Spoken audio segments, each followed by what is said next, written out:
In this lecture, we'll conclude our discussion of the transfer of spacecraft from parking orbits to geostationary orbits.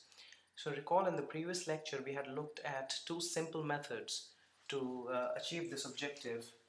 We had a method A in which we performed the plane change first that transferred the spacecraft from the parking orbit to an intermediate orbit that was equatorial. And then we performed a Hohmann transfer that took the spacecraft from the equatorial intermediate orbit to the equatorial geostationary orbit, right? And in method B, we performed the Hohmann transfer first. So what this did was transfer the spacecraft from the parking orbit to an equatorial orbit, to an intermediate orbit, which was the same size as the geostationary orbit, right? However, it was inclined at the same inclination as the parking orbit, right? Because Hohmann transfers must involve coplanar circular orbits. Then the plane change was performed to convert the inclined intermediate orbit into the equatorial geostationary orbit. Okay, and what we discovered was that the method B is much more fuel efficient than method A because of the fact that the plane change in method B takes place much further away from the Earth's center, which means that the speeds are lower. And since plane change maneuvers delta V is directly proportional to the speed in orbit, lower speeds meant lower delta V. So we discovered that method B was a better alternative, and by far. Now, what we will see in this lecture is that there exists an even better method than method B, and what it involves is essentially combining the second of the two impulses of the Hohmann transfer with the plane change. Okay, so this new method, which we'll call a composite method, can be applied to both methods A and B. But since method B is already better, we will only talk about method B, okay, and see how this new method can be uh, used to lower the delta V requirement. Okay, so to do so, let us first recall the sequence of burns that were needed to implement method B. Alright, so the first burn was delta VB11, right? So this burn transferred the spacecraft from the parking orbit, which was O1, to the transfer ellipse of the Hohmann transfer. Okay, delta VB12, this is the second burn of the Hohmann transfer in method B. Okay, this transferred the spacecraft from O2 prime, from the transfer ellipse. The spacecraft is on the transfer ellipse right now. So from the transfer ellipse to the intermediate orbit O2 prime. And finally, the plane change maneuver, delta VB2, transfer the spacecraft from O2 prime to the desired geostationary orbit O3.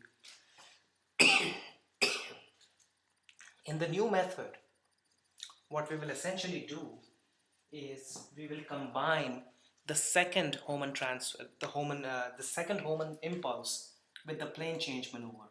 Okay, so we will try to see if these two can be performed in a single burn. Okay, that is the key idea.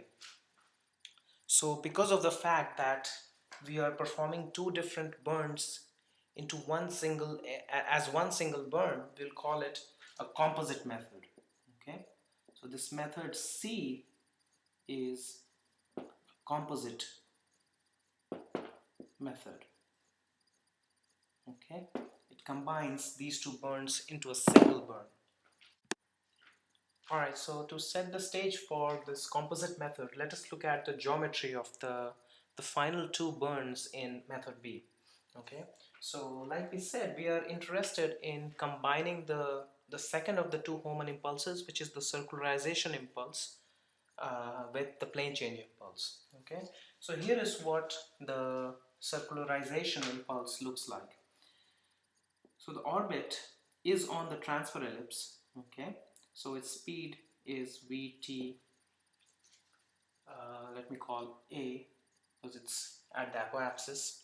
So on the transfer ellipse, at the apoapsis, the desired speed is VO2 prime, right? That's where we want the spacecraft to go. So in the current method B, this is the delta V that we provide, and it is the second impulse, the circularization delta V. So this is the circularization maneuver in the current method B. Okay, and then here's the plane change. So now the spacecraft has been transferred to VO2 to O2 prime.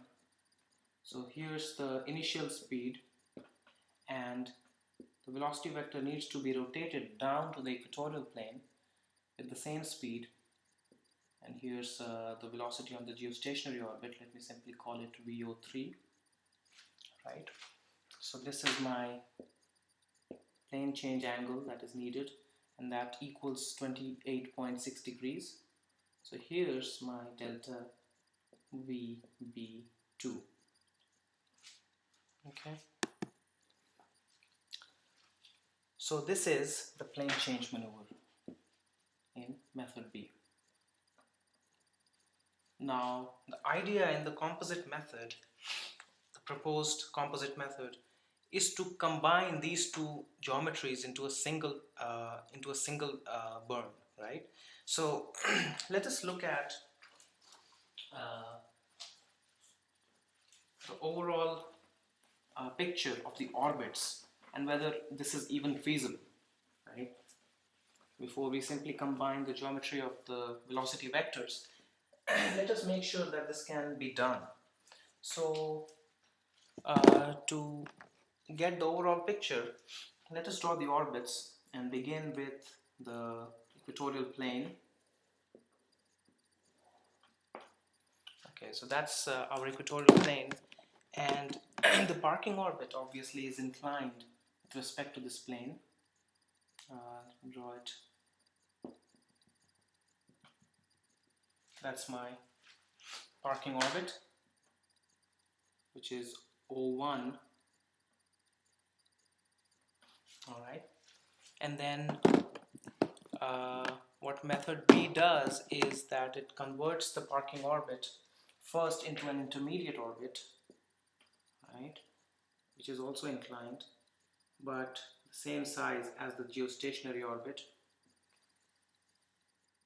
So none of this is to scale. Alright, so both the green and the black orbits are circular. Okay, keep that in mind. So the black orbit is the intermediate O2 prime, and the green one is the parking orbit O1. Now, since only the size is different between these two, they share all other properties. Among other properties, they share the line of nodes. So here's the line of nodes of both O1 and O2 prime. Alright. So now, what are the two maneuvers that we are trying to combine into one? The first one is the circularization maneuver of the Hohmann transfer. Since O1 and O2 prime are circular, the Hohmann transfer can basically take place can start from any point on O1, right? Because they are both symmetric orbits, right? So the starting point for the Hohmann transfer can be any point that you'd like. Okay. However, for the plane change maneuver, so the plane change maneuver will convert the intermediate orbit into the geostationary orbit. So it must take place at either the ascending or the descending node of O2 prime, right? So since we want the plane change maneuver to be combined with the circularization maneuver of the Hohmann transfer, this point becomes absolutely critical. Okay? That is the point at which the plane change maneuver will take place, going from O2 prime to O3. Okay?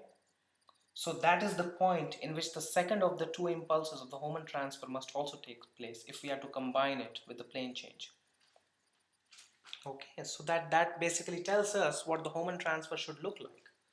Since this is where the Hohmann transfer ends, right, I can begin the Hohmann transfer here, which is 180 degrees apart, and so this is my transfer ellipse.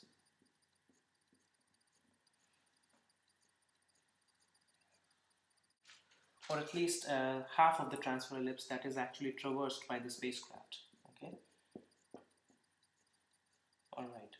So now, starting at this point, which is the descending node, okay, on the parking orbit, I start the Hohmann transfer, and the Hohmann transfer ends at this point, right? That is where my circularization maneuver will take place, and at the same point, I'm going to implement the plane change as well. Okay, so it can be done. That's the bottom line here. That this picture shows us that there does exist a Hohmann transfer which begins at the descending node of the parking orbit and ends at the ascending node of the final intermediate orbit. Okay, so that the circularization maneuver can be geometrically combined with the plane change maneuver. Alright, so let us also draw the velocities here just to make things more clear. So we have the blue circle, the blue orbit here is the transfer ellipse. The speed of the spacecraft, or the velocity vector rather, is VTA, given by that, right? The velocity vector on the intermediate orbit is simply longer, right? That will result after the circularization maneuver. And finally, we have the velocity vector on the geostationary orbit. See, the geostationary orbit has not been shown here, okay? But the difference between VO2 prime and VO3 is simply that of a rotation, right? VO3, I'm going to show with a green line, is going to have the same magnitude as VO2 prime, but the green line will lie in the equatorial plane, right? Here's the equatorial plane. So the green line is simply rotated with respect to VO2 prime. Okay, so there are the three velocity vectors, and just to confirm that the magnitude of VO2 prime is equal to the magnitude of VO3. Okay, it is simply a rotation. Alright, so let us look at how these two burns can be combined. Alright, so once again look at the velocity vectors all together. This vector is V on the transfer ellipse at its apoapsis. Okay, now a tangential burn will help us get VO2 prime, right? This is this velocity vector on the intermediate orbit, and we know that it is collinear with the velocity vector on the transfer ellipse at its apoapsis. Now we have chosen this point, these are both the same points. We have chosen this point to be the ascending node of O2 prime slash O3, right? That's by choice. Then we know that the velocity of the spacecraft on the geostationary orbit has the same magnitude as that in the intermediate orbit, but it's simply rotated by an angle delta I, where delta I is equal to 28.6 degrees, right? So this velocity vector or delta V vector is delta V B2, the plane change required in method B, and this is delta V B12, right? This is a circularization maneuver. Now in this new method C that we are proposing, the composite method, the idea is to go from the transfer ellipse, which is right here, right? This is VTA, is to skip the intermediate orbit altogether. Is to go directly from the transfer ellipse to this final vector, which is the vector of the velocity vector in the geostationary orbit. Alright, so we are going to skip the intermediate orbit, and this is the new delta V that we need, right? That combines the circularization with the plane change. Okay, so this is delta V, I'm going to call C. Okay, this is a composite burn. So note that O2 prime is never reached. Okay, I am at the transfer ellipse at its apoapsis and go straight to this vector, which is the velocity vector in the geostationary orbit. Okay, so let us give some these points some names. Let's call this P, Q, R, and S. Okay, so the first claim is that the composite burn leads to less fuel expenditure, right?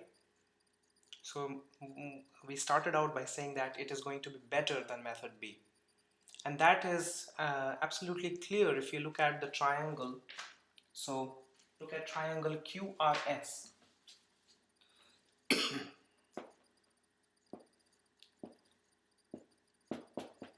So here's Q, R, and S.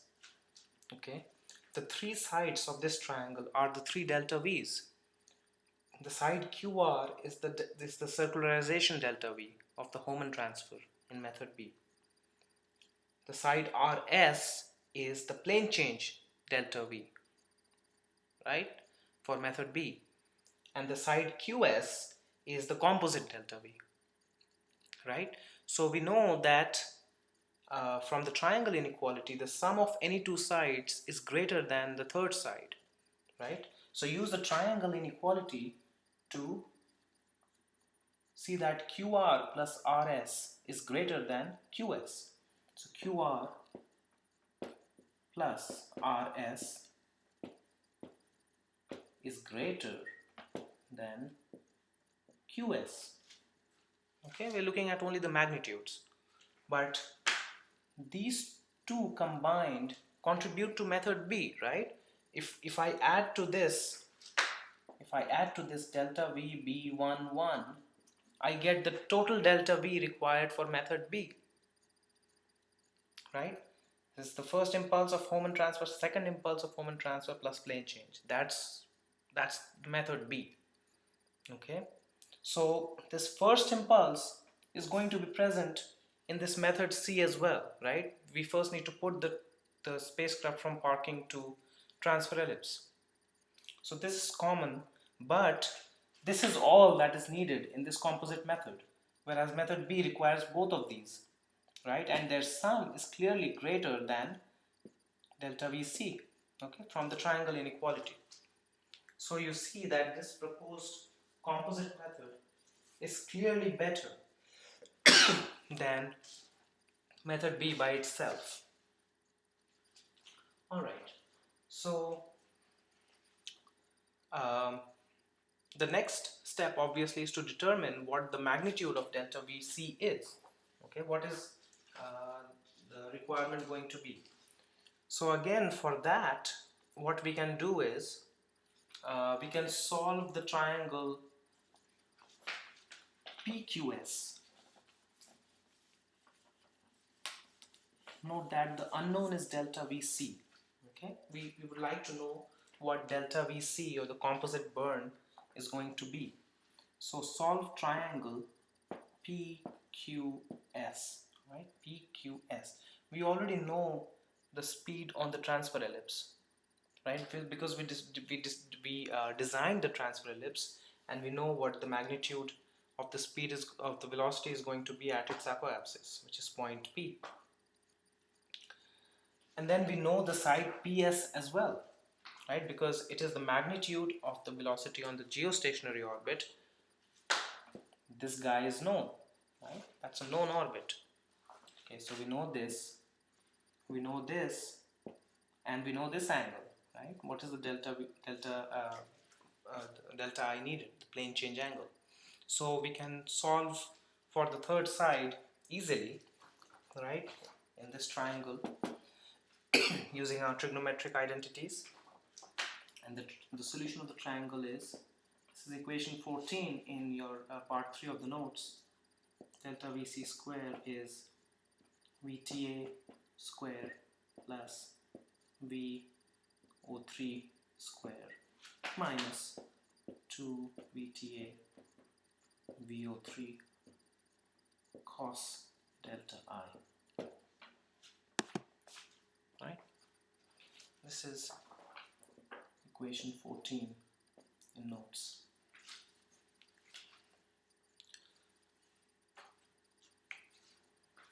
Alright, so I can get rid of this picture now.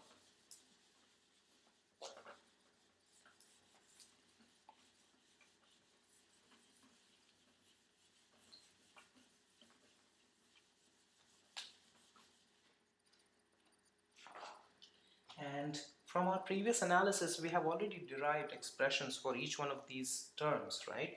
So let me go up here and plug in our known expressions for those velocity magnitudes. So I get VC square is equal to the speed on the transfer ellipse we found at that point to be VI square over chi plus 1. Okay, VI, remember, is the speed on the parking orbit. Chi is the ratio of the geostationary radius to the radius of the parking orbit. That's VTA square. VO3 is the speed on the geostationary orbit. That is nothing but VI square over chi minus 2 and then the square roots. So VI square will come out, and I have 2 chi plus 1 times 1 over square root chi cos delta I. Okay, just follow the equations in the notes, and I can simplify this and take the square root to get that delta VC is equal to VI over square root chi times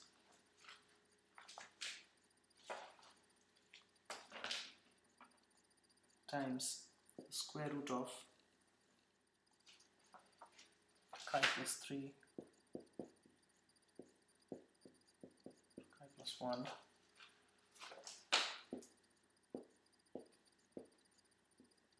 to root 2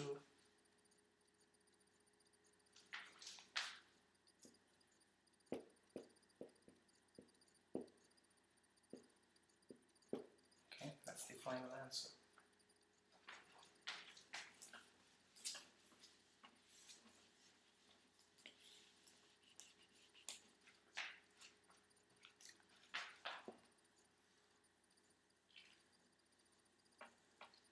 All right.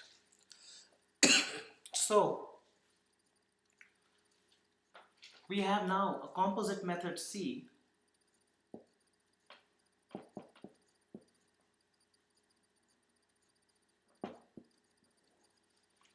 and delta V total for method C is going to be delta VB 1, the first impulse of the Hohmann transfer still remains, right? That impulse will move the spacecraft from the parking orbit to the transfer ellipse.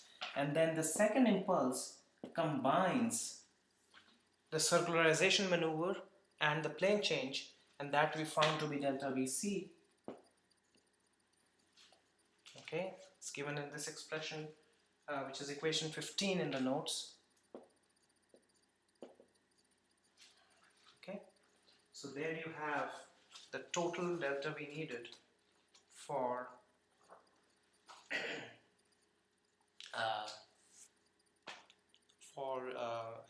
the composite method C. Okay, so if I plug in the numbers, it turns out that this delta VC, just this composite burn, is equal to 1.8325 kilometers per second.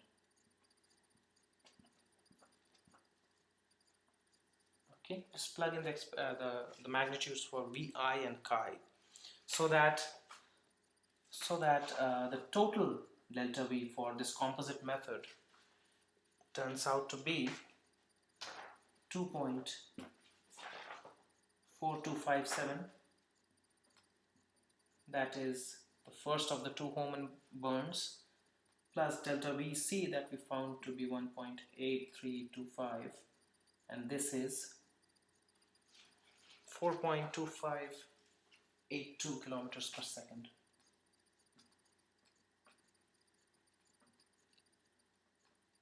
Okay, that's great, because if we look at the comparison of all three methods that we have developed so far,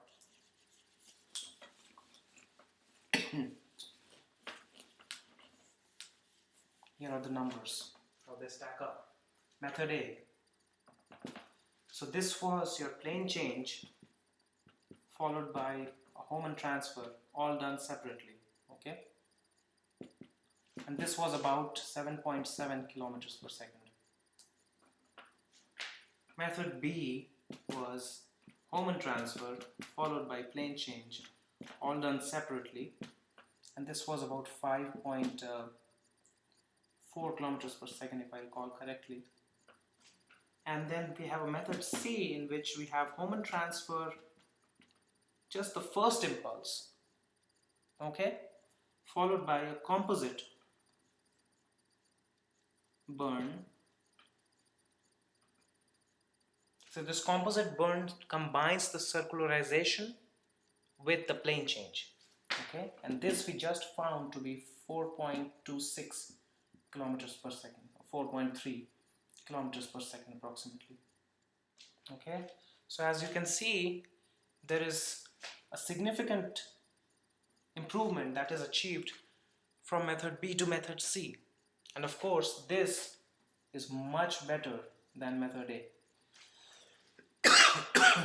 Okay, so basically this is the best possible way of transferring a spacecraft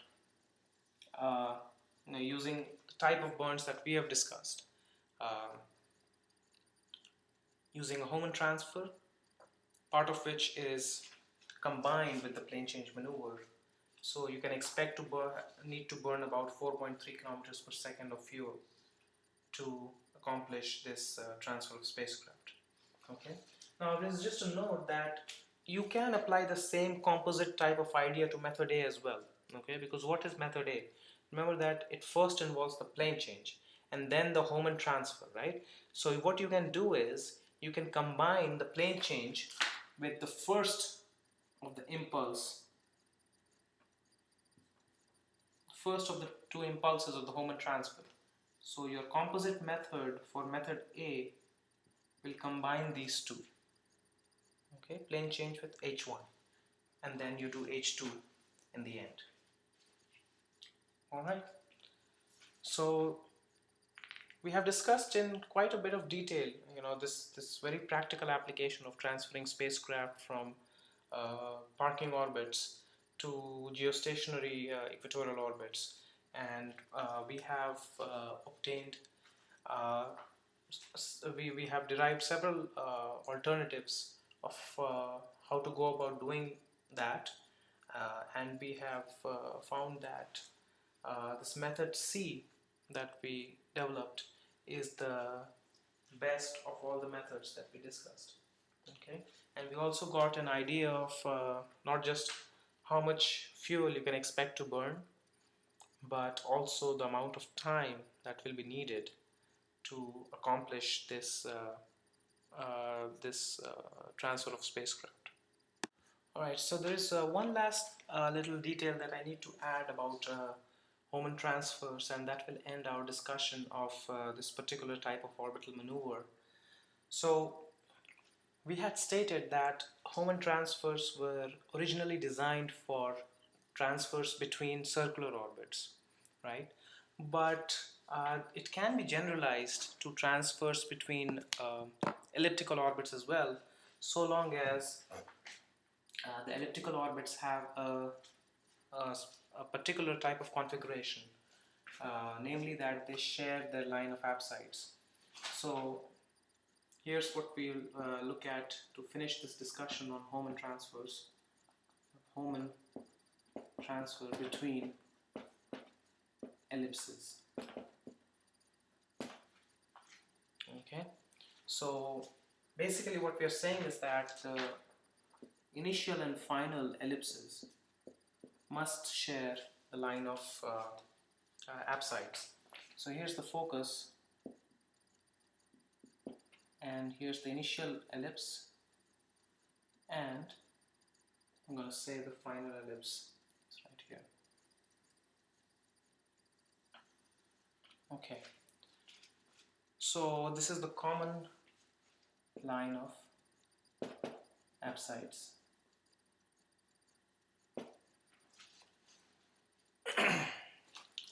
So this is the periapsis of the initial orbit, periapsis of the final orbit, apoapsis of the initial orbit, and apoapsis of the final orbit. Now, as you can see, the symmetry is broken, right? Because in circular orbits, you can start anywhere, and you can start anywhere in a circular orbit. But here, there are two possibilities, and they are different from each other. Okay.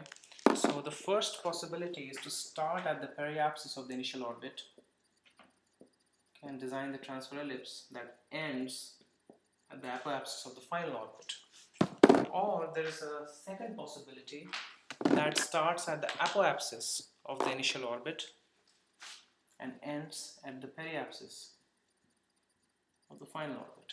And you can perform the exact same type of analysis like what we did for circular orbits to obtain the delta V's. Again, there are two delta V's required, right? First at the initial orbit and the second at the final orbit. So you can obtain the two delta V's and add them up to get the total delta V, and the time of maneuver again is going to be half the time of half the period of the transfer ellipse. Okay, and now this is one type of Hohmann transfer. You can also imagine that the two ellipses have a skewed configuration in the sense that the periapses are not lined up like this. So the question obviously is, which one of these two is better, right? So we'll answer the question in a moment. Let us first look at what could also happen. So here's the final orbit, the periapsis and the apoapsis. and I'm going to consider the initial orbit looks like this.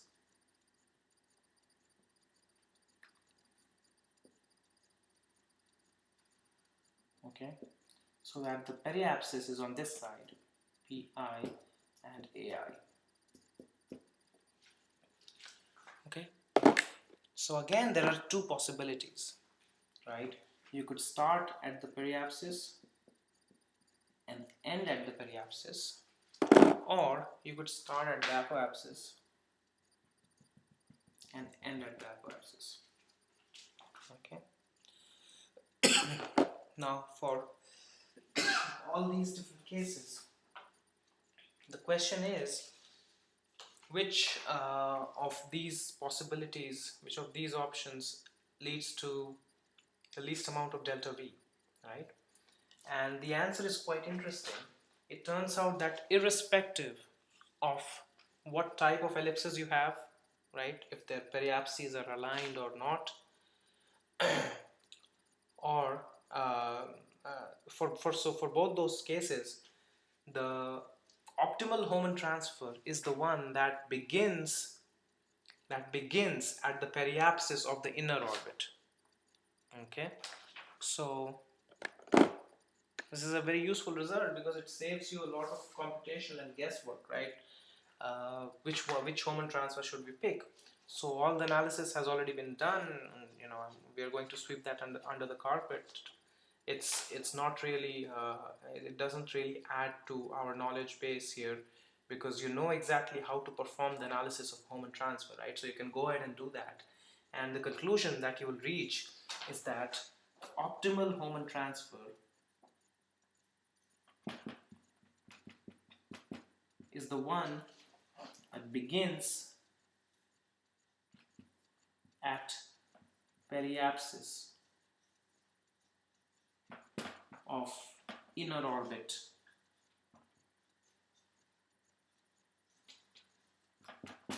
Okay, so for this case, the blue line is the optimal Hohmann transfer. Okay, and similarly, if you reverse the transfer, meaning that your initial is the outer, that's where the spacecraft is initially, and your destination is the inner orbit, then the conclusion remains the same, is that the optimal Hohmann transfer ends then at the periapsis of the inner orbit. Okay, so to condense all these results, if you're looking at Hohmann transfer between ellipses, always keep in mind that there's going to be an inner ellipse and an outer ellipse, right? So the optimal Hohmann transfer is the one that includes the periapsis of the inner ellipse. Okay, whether it's the initial orbit or the final orbit. Alright, so that concludes our discussion of Hohmann transfers.